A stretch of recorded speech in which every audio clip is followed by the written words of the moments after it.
En la sintonía de Radio Abarán, un programa para conocer más a nuestros mayores, con noticias de actualidad, temas de salud, dirigido por Carmelo Gómez, presidente de la Sociedad Murciana de Enfermería Geriátrica y Gerontológica. Muy bien, pues muy buenas tardes a todos los oyentes de Radio Abarán y de este programa Lecciones Mayores, que poco a poco y sin darnos cuenta, pues hemos pasado todo el otoño, hemos pasado el invierno y ya desde hace muy poquito estamos en esta primavera. Primavera que viene como siempre, ¿no? Con temas de actualidad y también pues con temas que pasen los años que pasen y pasen las estaciones que pasen, siempre serán de rigurosa actualidad. Uno de esos temas, el que hemos escogido para en esta ocasión, ¿no? Para esta ocasión, es realmente el tema de la gestión de la dependencia. Y no me refiero a la gestión particular de una solicitud, de una ayuda concreta. No vamos a dedicar el programa a ver cómo se tramita administrativamente o de forma burocrática cierto tipo de documentación. Hablamos de la dependencia como concepto, de la dependencia en general, de la dependencia como un estado de vida de las personas.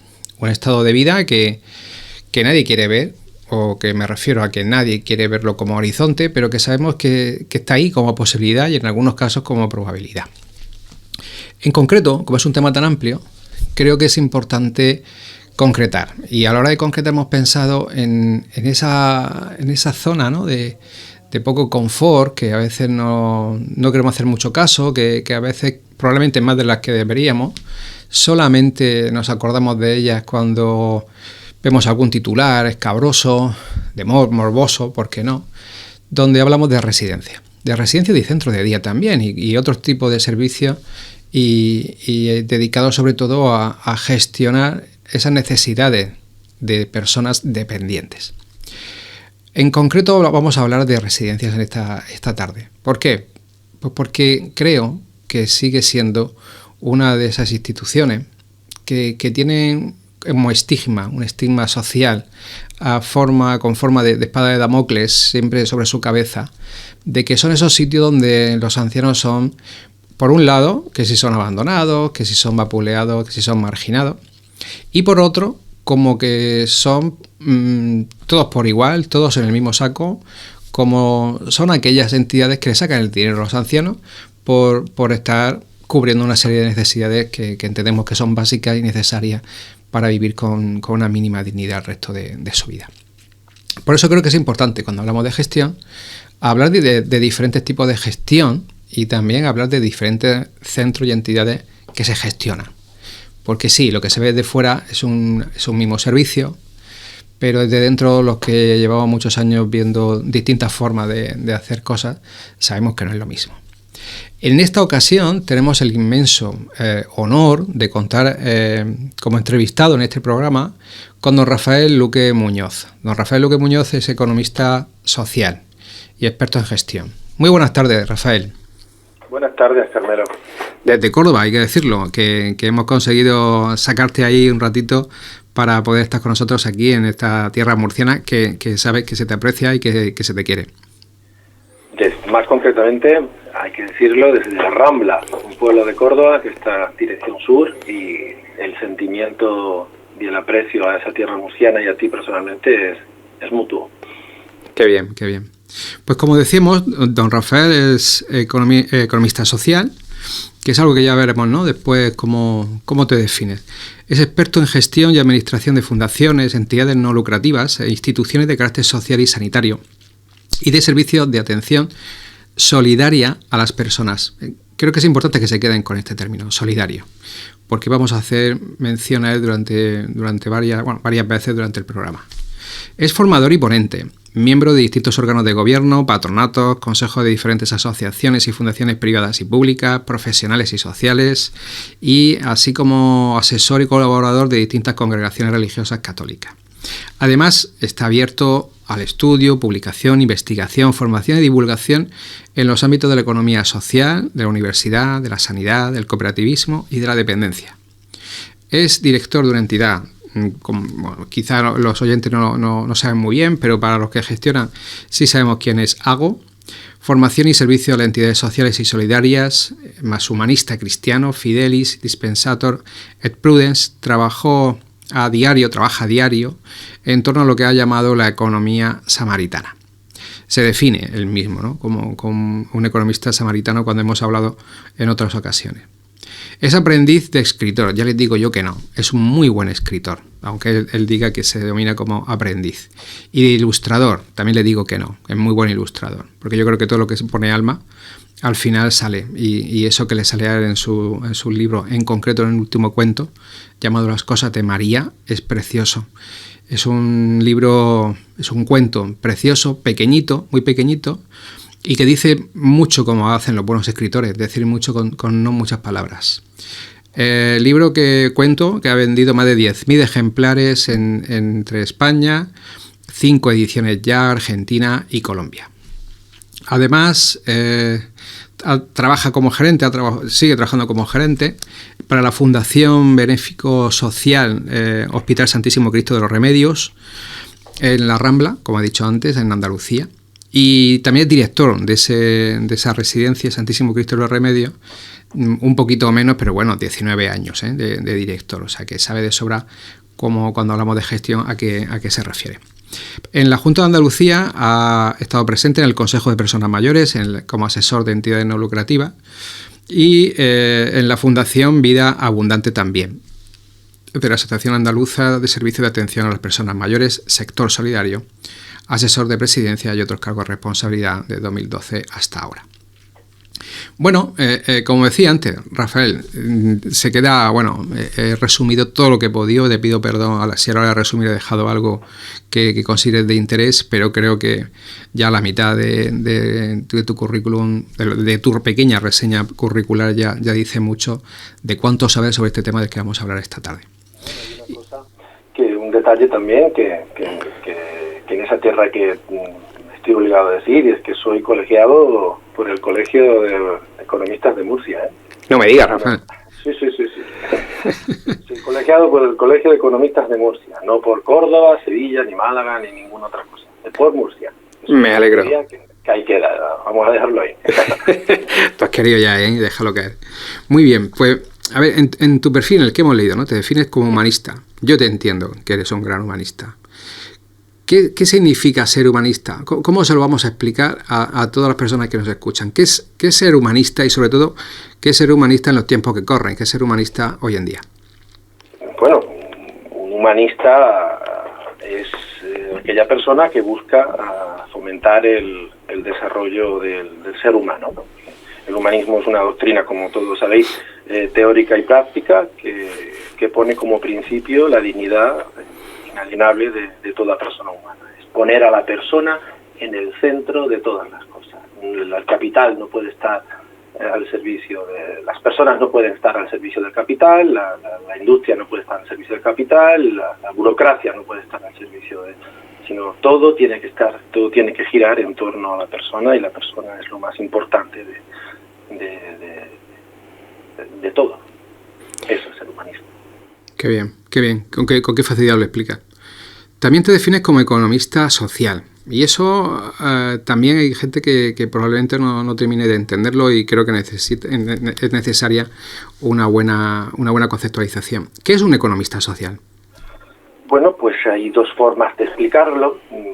Te voy a decir la técnica y la práctica, ¿no? La técnica sería algo así como la economía social es un modelo empresarial que integrado principalmente por empresas privadas, y digo principalmente porque también se podría utilizar la economía social en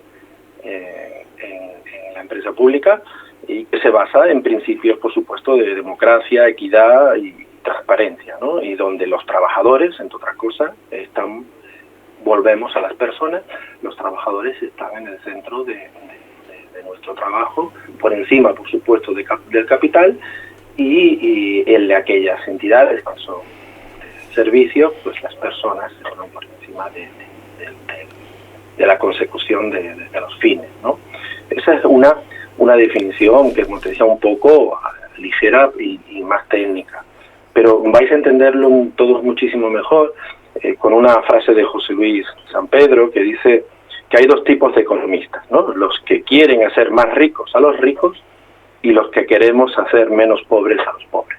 Pues eso es un economista social, el que pretende hacer menos pobreza a los pobres, a los que menos tienen, el desarrollo de la persona, el desarrollo íntegro de las personas. Qué bien, sí, que nos deja, a mí particularmente, me deja en mantilla. Yo mira que intento resumir las cosas y que se entienda bien, y al final me doy cuenta que con menos palabras y teniendo las cosas tan claras como tú, todo se entiende. Bueno, hay un tema que realmente, por ejemplo, a mí me preocupa y del que me gustaría que nos dieras tu opinión. Sabemos que en España está la ley de dependencia, a veces se confunde, ¿no?, lo que es la ley con lo que es la política de dependencia, porque claro, luego eso va a parar a cada comunidad autónoma, 17 formas diferentes de aplicar un concepto y va con 17 formas administrativas, burocráticas de desarrollarla en cada zona. Yo a ti te he oído en numerosas ocasiones, en público y en privado, ¿no?, hablar de, sobre todo leerte mucho en redes, cuando hablas de que es necesario pedir un gran pacto por la dependencia, ¿no?, a nivel nacional, no de forma autonómica ni local. ¿Por qué crees tú que eso es tan necesario? En cualquier caso, ¿qué principales líneas crees tú que debería contener ese pacto?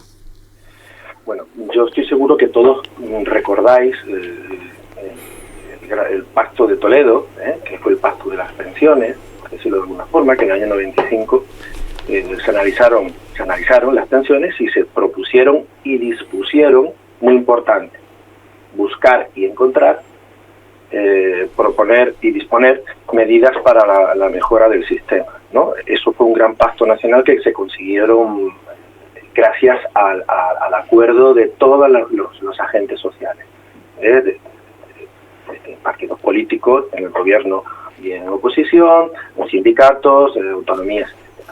Bueno, pues de igual manera, todos esos agentes sociales a los que me he referido antes, sin citarlos del todo, pues que puedan aportar, promover un pacto de Estado en defensa y garantía del sistema de autonomía personal y atención a la dependencia.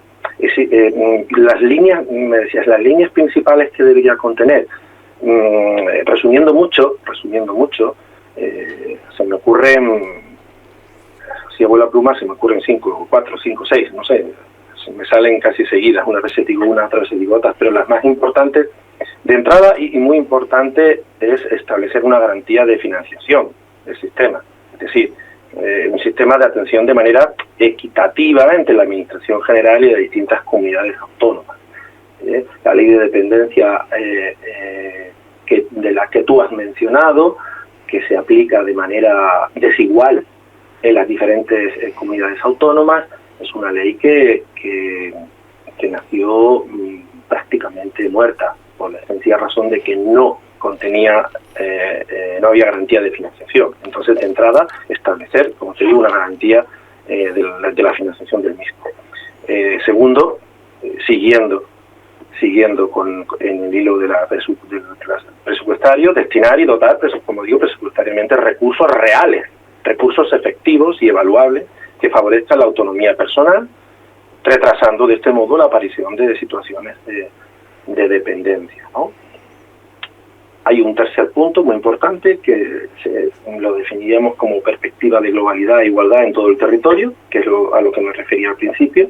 El sistema debería estar integrado por una perspectiva igual, es decir, establecer que toda la ciudadanía tenga el mismo derecho a cualquier prestación recogida en la ciudadanía, sea cual sea el lugar de residencia dentro del Estado. Es decir, estamos hablando de lo que se llama la universalidad, ¿no? No puede ser que una persona sea atendida mejor o peor en función de la comunidad autónoma en la que viva. Eso no tiene sentido, ¿no? Evidentemente, para eso habría que crear una caja única y lo que se llama un fondo de garantía de la dependencia, ¿no?, para poder asegurar esa financiación del sistema.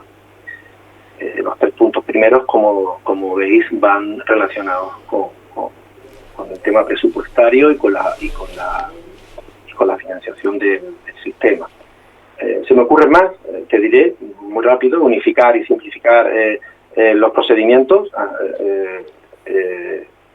Hace un momento tú hablabas de que no íbamos a hablar y no lo vamos a hacer, de cómo solicitar la dependencia, pero no puede ser que una persona solicite el 1 de enero del año 0 la dependencia y se le conceda a mediados del año 3, es decir, esté 2 años y medio esperando a que se le conceda la dependencia, porque pueden suceder muchas cosas, casi ninguna positiva durante el transcurso de ese tiempo, ¿no? Luego, muy interesante, poner al mismo nivel salario y promoción los servicios de la dependencia, revertir lo que sería la situación de agravio que ahora mismo tienen los profesionales del sector. Para mí sería muy importante y yo creo que ahí me quedaría, porque si sigo ya nos meteríamos en temas más técnicos, y yo creo que financiación, simplificación y unificación de los profesionales. ¿Crees que es algo, Rafael, que es tan imposible de poder hacer? Porque yo o sea, como tú bien sabes, ¿no? Te sigo, te leo, te he escuchado personal y diferido, pero también me consta que te has podido leer, escuchar pues políticos, direcciones generales. ¿Qué hace tan difícil que realmente haya ese pacto por las personas? Porque al fin y al cabo es un pacto por las personas. Hablamos de dependencia, quizás ahí está el error, ¿no? Llamarle pacto por la dependencia y no pacto por las personas dependientes. ¿Qué es lo que crees tú que es tan difícil para no poder llegar a ese pacto? ¿Tú crees que algún día podremos llegar a hablar de un pacto racional? Bueno, hay dos cosas que lo hacen difícil. 3 cosas que lo hacen difícil. La mala política, que no la política es mala, la mala política, ¿no? En general, cuando no somos capaces de ponernos de acuerdo por cualquier cosa, simplemente porque el que lo propone es alguien al que se le supone que es oponente político. Esa es una de la que yo no voy a entrar. La segunda es que la ley de dependencia necesita, he insistido mucho, que nazca con vida, y para que nazca con vida necesita que tenga financiación. Y la tercera, la dificultad en sí técnica que tiene, es decir, no todo es culpa del que legisla. Es una ley que es complicada de sacar adelante, pero es muy realizable. Evidentemente debería contar, como todas las leyes, con los técnicos, con los tecnócratas, con los expertos que en todas las ramas, desde la geriatría a la gerontología, esas ramas más que te he dicho, más sanitarias y sociales, a las ramas evidentemente de la economía para la gestión y el sustento de la misma. No solamente tiene que nacer, sino que tiene que crecer, y a la hora de nacer, si no nace con financiación, ese es el problema. La dependencia en España tiene que partir de un gran pacto nacional, y eso es algo que no somos capaces de darnos cuenta, entre otras cosas porque estamos discutiendo, el Estado debería aportar, por ejemplo, el 50% de los fondos, y dependiendo de qué comunidad autónoma, pues en algunas comunidades no llegan ni al 20, otras aportan más, otras son más ricas, y también un principio de solidaridad ahí muy bonito, ¿no? Entre todos los españoles, para que todos recibamos lo mismo. Esas son las principales problemas por los cuales la ley de dependencia no andan, porque deberíamos darnos cuenta. Entonces, cuando no hay dinero, pues le ponemos obstáculos para no decir es que no hay dinero. Ya, como siempre. Ese es el principal problema, la financiación. Como siempre. Yendo a cosas más concretas, ¿no? Es decir, en un momento determinado, he dicho antes, ¿no? Cuando te he presentado, cuando hablamos del sector solidario, entidades solidarias, que para mí es una palabra no solamente entrañable y que habla mucho del humanismo, sino cuando la ponemos delante o detrás, de caso, cuando hablamos de sector, cuando hablamos de gestión, ¿Qué es exactamente el sector solidario de atención a personas mayores, Rafael? Bueno, el sector solidario de atención a personas mayores es aquel que bajo el paraguas, evidentemente, de las entidades no lucrativas, ¿no? Aquellas que principalmente o mayoritariamente están bajo la ley del mecenazgo, la ley 49 de 2002, llamada ley del mecenazgo, pues desarrolla un conjunto de actividades diversas, digamos, que pretenden alcanzar objetivos sociales, principalmente sociales, sin ningún propósito de obtener beneficio económico por sí misma, o sea, la intención no es conseguir beneficios, sino sí optimizar recursos para poder seguir siendo solidarios, para poder destinarlos a las personas mayores, aplicando, o a las personas en general, porque las entidades, pero concretamente estamos hablando de personas, aplicando un modelo de gestión, decía, y atención siempre personalizado en las personas que se atienden, ¿no? Digamos que se articula en 3 ejes fundamentales. El primero, lo hemos dicho y lo voy a nombrar siempre, la persona en su singularidad e integralidad es el centro siempre de la atención, y le consideramos igualmente a las cuidadoras, hablo en femenino porque son mayoría, como agentes del valor añadido de los cuidados y el entorno. Promovemos el intercambio y la convivencia con otros agentes, con otras familiares, otras entidades, etc., ¿no? Muy bien, creo que se ha quedado clarísimo.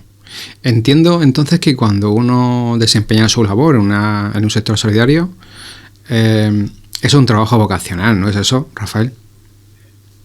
Pues sí, y eso lo sabes tú muy bien también, ¿no? Hay ciertas profesiones que tienen que ser profesionales, ¿no? Una enfermera, yo creo que el 99,99% de las enfermeras tienen un trabajo vocacional. Ese 0,01 creo que es una enfermera triste, ¿no? Bueno, pues si encima trabajas en el sector solidario, en el que tienes muchísimas menos posibilidades desde un plano fiscal, desde un plano legal, de promocionar, de ascender, ¿no? Pues evidentemente es un trabajo vocacional. Trabajamos también en un sector donde hemos sido testigos, donde hemos estado al lado de personas que con una vocación fuerte y que nos han mostrado en su día a día que lo más importante es la atención, independientemente de la remuneración que se recibe, ¿no? Por supuesto, en todos los estamentos, ¿no? No solo he hecho en las enfermeras porque es el caso más claro, ¿no? Pero en las fisios, las auxiliares, el mismo director, ¿no? El mismo director en cualquier entidad no lucrativa o ya no te digo ya del sector público, pues cobraría bastante más y tendría muchísimas más posibilidades de promoción, ¿no? Es un trabajo totalmente vocacional, y cuando uno lleva un tiempo en el mismo, le gusta porque la promoción personal, la promoción humana también es algo muy, muy bonito y que se está olvidando, ¿no? Está claro, yo creo que los que hemos trabajado, ¿no? Para entidades no lucrativas, entidades solidarias, se nota, ¿no? Siempre hemos dicho, esto pica. Cuando digo esto pica, esto como te guste esto, te quedas ahí. Y al final muchas compañeras enfermeras, cuando después de un recorrido, ¿no? Sobre todo las chicas jóvenes, deciden saltar a la bolsa de la entidad pública, te lo dicen muchas veces, es que, Carmelo, es que me tengo que ir porque es que si no voy a puntuar nunca, pero es que me quedaba. Yo es que al final me quedaba. Bueno, yo creo que eso al final también hay que darle valor y creo que también hay que decirlo. Probablemente lo digamos poco, porque que la propia entidad sea la que, bueno, como digo, motive por el mero hecho de ser una entidad solidaria al profesional que en ella desempeña su trabajo, creo que es algo a lo que hay que darle más valor probablemente del que incluso desde fuera se le da. Volviendo un poco al plano ya económico, ¿no? Es decir, este tipo de cosas que nos preocupan. Desde ese plano económico, ¿cuáles son las principales demandas actualmente de la residencia de personas mayores de este sector en concreto? Porque hemos escuchado, hay portales, como tú bien sabes, de internet que hablan de todo tipo de sector, el solidario, el mercantil. Pero dentro del sector solidario, ¿cuál sería en el entorno de la residencia esas demandas? ¿Qué falta? ¿Qué se pide? Pues siguiendo con el resumiendo mucho, pues de entrada es muy importante desde el plano económico la adecuación de los precios concertados a los costes reales de los centros, ¿no? No vamos a citar, no me voy a poner a citar todas las diferentes, no me las sé de memoria, pero casi, las diferentes precios concertados que hay en España, ¿no? Pero hay 17 precios concertados distintos según donde vivas, ¿no? Desde Asturias, que es el precio más económico, ahora mismo que se está pagando en las residencias de concierto, hasta el País Vasco, que es el que paga más, ¿no? Pero la diferencia entre una y otra, estamos hablando de 120 euros, de diferencia entre una y otra, ¿eh? Siendo la media en España es ahora mismo, en el año 2023, de 68,84. Es decir, Asturias es la que menos está pagando, que son 43. Voy a citar Murcia se están pagando 63,26, y en Guipúzcoa 112,98. El doble. Una persona mayor en Guipúzcoa es el doble de importante para su gobierno que en Murcia. Por cierto, Andalucía está por debajo de Murcia, ¿vale? Es decir, te hablaba de la adecuación de los precios concertados, crear también un sistema real y eficiente de coordinación sociosanitaria, muy importante, mejorar las condiciones laborales de los trabajadores, tanto de convenio como promoción, tratar hasta de alguna manera de equipararlos con los trabajadores del sector público. Hay algo más que un proyecto en Valencia, la Comunidad Valenciana, para intentar equipararlo, muy importante, muy curioso. Si alguien es curioso puede buscarlo. Y en último lugar, dotar presupuestariamente ayudas para el sostenimiento de las plazas solidarias, lo que serían las plazas solidarias en concreto, independientemente de las concertadas que te citaba, ¿no? Qué bien.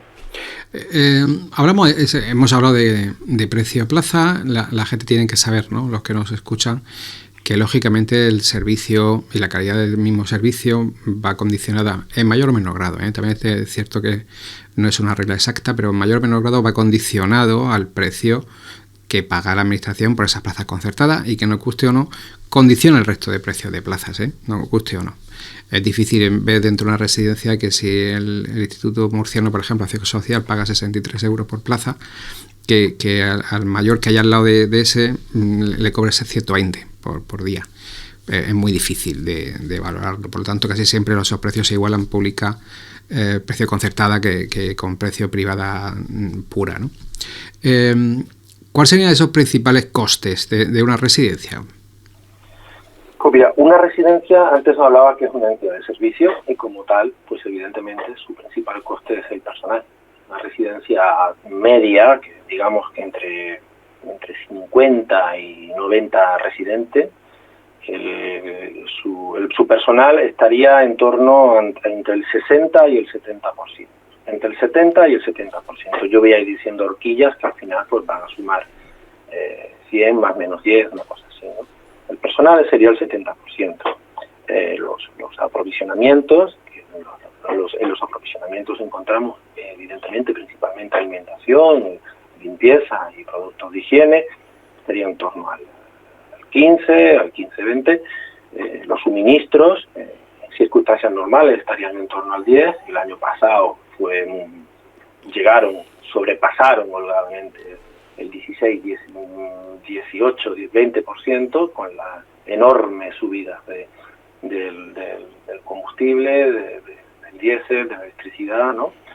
Y luego otros gastos, pues ahí nos encontraríamos gastos varios, principalmente lo que es la reparación y conservación del inmovilizado material, desde la construcción, el mobiliario, las instalaciones técnicas, etcétera.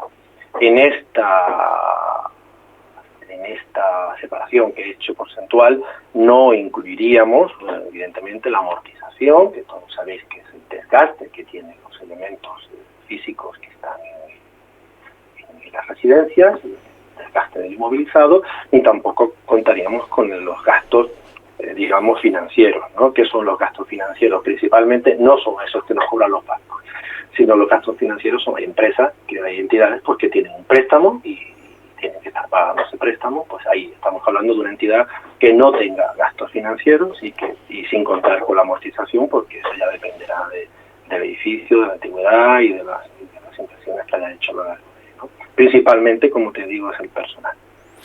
Ya te digo, es bueno que los oyentes sepan esto, porque luego escuchamos eso de se quedan con el dinero, le sacan el dinero a los ancianos, es que al final esto yo pensaba que era gratis. No funciona esto así, y los que nos escuchan y nos ven, creo que es bueno que lo sepan. Es un servicio que es cierto que, como bien ha dicho antes don Rafael, está ligado en las entidades no lucrativas a una ley, en este caso, que las condiciona a que no hayan dividendos para repartir en un consejo de administración. En este caso, revierte en el propio fin social de la entidad que funda, nunca mejor dicho, la entidad no lucrativa, pero creo que, bueno, una diferencia entre rentabilidad y sostenibilidad o viabilidad económica del proyecto que hace posible la atención a los mayores. Por eso creo que es bueno dejar cierto tipo de claves aquí, como siempre hacemos en todos los programas, cierto tipo de claves o mensajes, ¿no?, muy paradigmáticos para que las personas lo piensen. Desgraciadamente no es gratis todo. Otra cosa es la forma en la que los gobiernos, las políticas, ya sean locales, autonómicas o nacionales, ayudan o sustituyen, ¿no?, ese pago que hagan las personas por el servicio en función de criterios que entendemos muchos de los que estamos siempre en este entorno, que es de justicia social. Hablando de cosas, ¿no?, como justicia social y bueno, también un poco, para ir un poco ya ahondando, las plazas solidarias, ¿existe lo que es una plaza solidaria más allá de la plaza concertada, más allá de la plaza privada? ¿Existe lo que podemos llamar plaza solidaria, Rafael? Claro, las plazas solidarias son aquellas plazas que las entidades solidarias, evidentemente, le llamamos plazas solidarias como le podríamos llamar de cualquier otra forma, pero evidentemente describen perfectamente lo que se está haciendo con ellas, con esas personas. Existen personas que no tienen medios para poder acceder a una plaza privada que equipare a un precio, a un coste plaza de una entidad solidaria, que siempre es mucho más bajo que en una entidad privada con ánimo de lucro, por la sencilla razón del loable búsqueda de beneficio que tienen las entidades lucrativas, puesto que ahí no vamos a nosotros ahora a hablar mal de ellas, ni muchísimo menos. Entonces las plazas privadas son aquellas que las entidades, como decía, las plazas solidarias son aquellas, como decía, que las entidades solidarias tienen para aquellas personas que tienen menores recursos, que no pueden pagar un precio plaza ordinario en una residencia privada y que están a la espera de que se le conceda una plaza pública. En muchas ocasiones hablas con políticos y con muy buen criterio. Ellos, pues claro, te responden que ese tipo de personas que tienen esas circunstancias especiales, pues pueden recurrir, como todos sabemos, a la ley de dependencia y conseguir una plaza pública. Pero igualmente ya sabemos que las plazas públicas pues se demoran en el tiempo, mucho, y esa persona pues no puede estar a la espera de irse de su lugar, de su casa a la residencia hasta que no consiga la plaza pública, porque sus circunstancias sociales, sus circunstancias personales, sus circunstancias de salud se lo impiden. Mientras tanto, pues las entidades sociales acogen solidariamente a esas personas y por el bien común vienen a nuestras casas hasta que consiguen la plaza pública, y entonces pues pasan automáticamente a tener una plaza privada, una plaza concertada. Pero son muchísimas las residencias que tienen plazas solidarias de ese tipo, es decir, personas con unas pensiones no contributivas o poco mayores que pensiones no contributivas, que están pagándote la mitad de lo que sería la plaza, y luego otras que teniendo una pensión más elevada, pero aún así no llegan al precio plaza y están pagando algo menos, ¿no? Pero hay muchas residencias privadas que un porcentaje muy alto de sus plazas privadas son plazas solidarias, en el sentido de que están acogiendo a esas personas que no tienen medios, apenas tienen medios, y otros que tienen unos medios mayores, pero aún así no llegan a poder acceder al precio plaza. Uh-huh. Muy bien. Para ir entrando un poquito ya en la recta final del programa, en la crisis en la que estamos viviendo, cuando se habla tanto de inflación, de subida de precios, claro, tú antes me decías que es cierto que acabamos de hablar hace mucho, no mucho, ¿no? Primero de este mes, que se acababa de aprobar incluso el Convenio Nacional que regula el salario y las condiciones laborales de los trabajadores de residencias con una subida salarial. Están subiendo los precios también de cualquier cosa que vayas a comprar a cualquier tienda. Eso ¿cómo está afectando al día a día de la residencia, Rafael? Porque entiendo que también estarán estando afectadas como cualquier otro tipo de entidad. Pues una residencia es una casa. Todas las personas que me están oyendo tienen casa y compran y van al mercado y tienen la luz y la pagan y les ha subido. Pues nosotros nos pasa exactamente lo mismo. Es decir, si nosotros subiésemos las plazas privadas o subiésemos las plazas concertadas, si las plazas concertadas subiesen en el mismo porcentaje de lo que han subido los gastos, pues nos iría menos mal. El año 2022 el personal, por ejemplo, subió un 6,5%, que ya hacía falta que subiera el convenio colectivo, siempre dio a defender al personal de las entidades nuestras. Los aprovisionamientos, es decir, lo que viene siendo alimentación y limpieza, subió de media en torno al 6,5%, y los suministros subieron un 27%, llegando la electricidad a subir de media, un 32% la electricidad y un 35% la gasolina y el diésel. Fue lo que bajó, lo que hace que la media sea un poco menos, pero también subió un 10,5%. Con toda esa subida, como comprenderéis, ahora están bajando algo en comparación pero una cosa que valía a finales de 2021 100, pasó a costar 120 y ahora vale 108. Nos da la impresión de que han bajado los precios, pero en verdad han subido. Entonces, con esos números, ahora ha subido también el 3% en el 2023, el convenio colectivo de la dependencia, y con esos números, pues como comprenderéis, es muy difícil poder gestionar, optimizar recursos cuando no subes las plazas privadas en el mismo porcentaje, ni tampoco suben los conciertos generalmente y mayoritariamente en el mismo porcentaje. Pues eso. La verdad es que hacéis una labor increíble. Y creo que esto, para terminar la entrevista, es un mensaje que debe quedarse a los que nos están escuchando. A pesar de todo, y sobre todo, la atención centrada a la persona es lo que está siempre en la mente de los que están en entidades no lucrativas.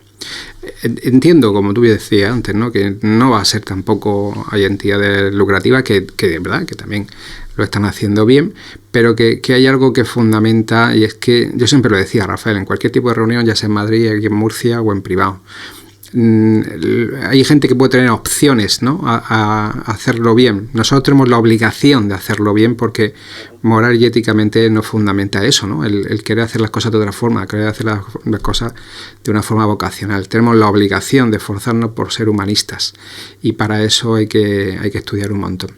Pues muchísimas gracias. Antes de irte, antes de cerrar la entrevista, bueno, es bueno que sepas que a todos nuestros entrevistados le solemos pedir, ¿no?, de Radio Abarán, que nos recomienden algún libro o alguna película que les ayude, y sé que el tema puede ser arduo, ¿no?, en ese sentido, a los que nos escuchan, para seguir ampliando información o para que puedan, ¿no?, llevar a una forma mucho más visual o mucho más concreta de lo que hemos hablado hoy. ¿Tienes alguna aportación que hacernos en ese sentido, Rafael? Pues mira, sí.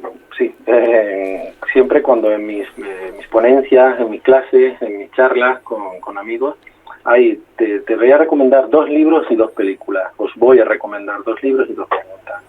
Uno sobre un libro, el mejor libro que hay sociopolítico para entender perfectamente las diferentes situaciones políticas que existen y cómo gestionarlas. El mejor libro, con muchísima diferencia, es Rebelión en la Granja, de George Orwell.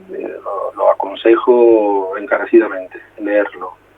Otro libro muy bueno sobre la gestión de la economía y especialmente a favor de los que menos tienen, es un libro del profesor Enrique Yup Felchina, que se titula Una economía que mata, así literalmente, una economía que mata.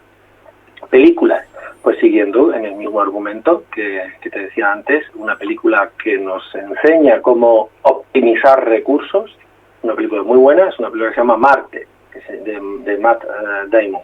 Es un astronauta que se queda atrapado con suministros escasos y que tiene que recurrir a su ingenio para sobrevivir. Bueno, pues eso es lo que en muchas ocasiones estamos haciendo en los centros no lucrativos, recurrir al ingenio.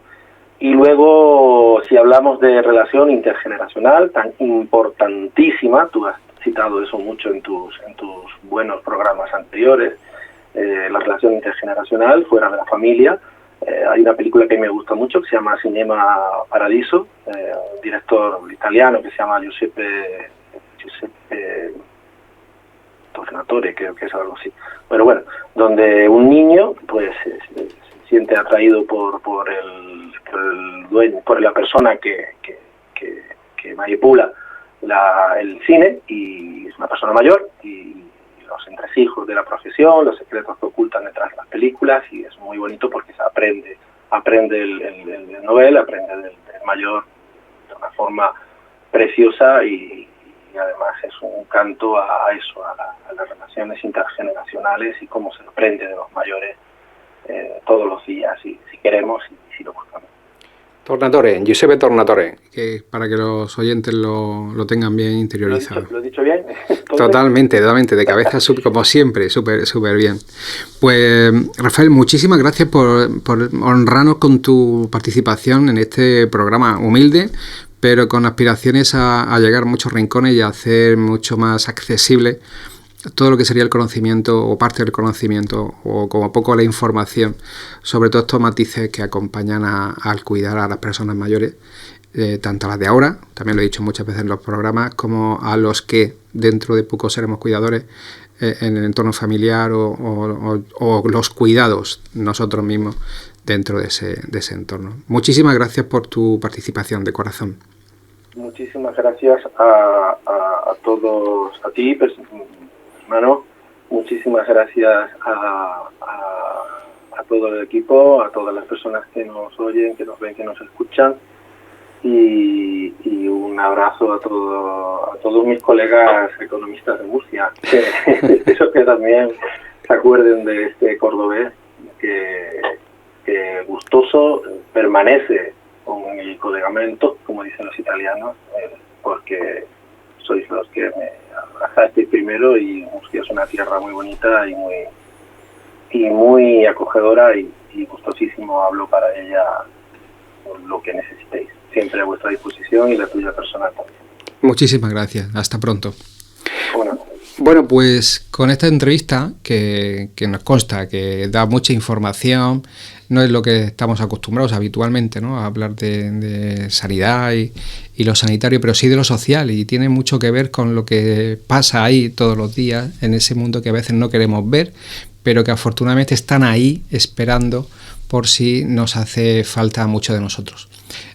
Solamente el 5% no llega, el 5% de personas mayores de 65 viven en algún tipo de residencia, pero tenemos que tener presente de que cuando eso llega y es necesario, tenemos que buscar el mejor recurso para ellos, y una de las aportaciones como la que ha hecho esta tarde Rafael Luque son fundamentales. Saber que a pesar de todo, a pesar de ese estigma que decía al principio del programa, siempre hay entidades cuya vocación de servicio es indiscutible y que han nacido precisamente para ayudarnos lo mejor posible en esos años de la vida donde más falta nos va a hacer. Con mucho cariño, me despido de ustedes hasta el siguiente programa. Que tengan una buena semana y que pongan en marcha todo lo que le estamos transmitiendo. Hasta luego.